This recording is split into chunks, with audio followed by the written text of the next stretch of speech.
Joined by head coach Scott Yoder of Shenandoah University football. They were picked number 7 in this year's preseason poll. Coach, when we take a look at last season, we saw something pretty unique to the ODAC. 4 teams tied at the top of the league, sitting there with a 5-2 record, having to go to tiebreakers to decide who was going to be the ODAC champion and eventually get that pick to go to the NCAA tournament. But then the other teams still that weren't in that logjam were winning games and making things happen and affecting what happened there.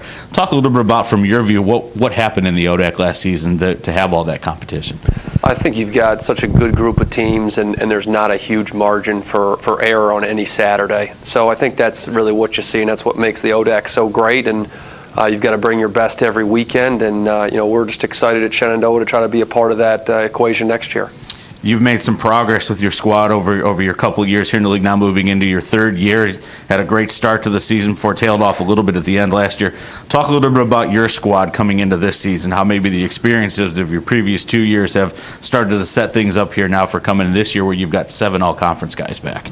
Well, we knew that in year 2 last fall that we were going to be a much improved team and that it might not generate as many wins as some people might think because we've won 4 games the first 2 years. But now in year 3, a lot of our guys have played for us for 2 or 3 years, so we're pretty excited about the experience. They understand the system, and they're now juniors and seniors, which I think is going to pay dividends for us. So we're looking forward to camp and certainly getting out there on Saturdays and hopefully getting it done. Offensively, the running game has been a major key for you over the past couple of years, and Cedric Delaney really stepped up last year. First-year running back. He led the league in rushing, but you've got 2 or 3 other tailbacks that you ran out there as well. Talk a little bit about what you see from that aspect of your offense this year. Well, we're certainly a spread up-tempo team, but we spread it to run it. And we last year had a 3-headed monster in the backfield, and Cedric had a fantastic year, and we're looking to do the same thing. It's not, look out there and any of our top 3 or 4 guys can be carrying the ball at any given time, and Kai gives us a great change-up as far as he's a little bit more north and south and a little bit more physical, and DeLon's a mix of the 2, and then we've got some freshmen coming in as well that we're hoping to push those guys. So we got to keep them healthy, but if we're gonna be successful, we're gonna run the football and get it to our playmakers.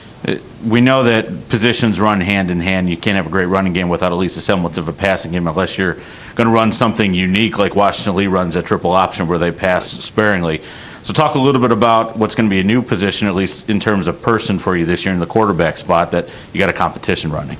Right, we'll have a new starter at quarterback for us, and really it all starts with that offensive line, and we've got 3 returning starters up there.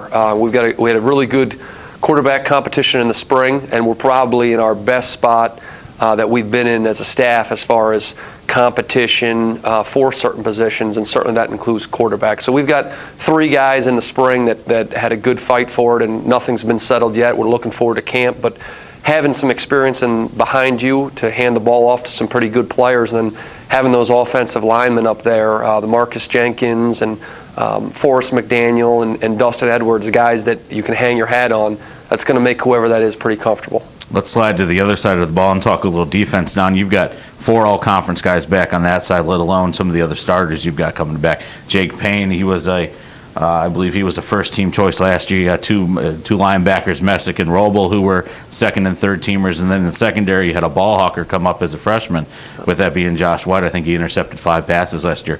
Talk a little bit about your defense in general, them if you would like to, and just what you expect out of that unit this year. Well, we're really excited about those guys because most of those guys have played with us for 2 or 3 years, and I think Jake, he's a captain for us. We're going to kind of go how he goes. He needs to have a great year and have his A game every Saturday. And if he does that, he's going to have a great year and be up there in the ODAC. Inside linebackers, we've had Messick and Roble play with us now this will be the 3rd year. So it feels really good to have 2 guys that are in your system who know what you're doing before camp even starts. And in the secondary, we knew we were going to be young last year, but we were athletic, and if you're going to be something in the secondary and you got to be young, you want to be athletic, and some of those guys really came to play. So defensively, we definitely need to take another big step improvement-wise to give ourselves a chance to win as many games as we can. Defense is your pedigree, at least most recently before the ODAC, coming from Hobart, and we were talking a little bit about philosophy of how some people play in the league, or philosophy of actually how they coach. Defense for you, when you take a look at the ODAC, you've got varied offenses that you have to go up against. You got that, as I mentioned before, the option at Washington Lee. You got some of the ground and pound from Randolph-Macon, and then some balanced sets that we see from other squads. And if you look at Guilford, they've got a very experienced quarterback who doesn't like to give the ball away to too many people. Talk a little bit about how difficult it is to go up against so many varied offenses from a week-by-week basis, when especially you may not be facing the same type of offense from one week to the next week.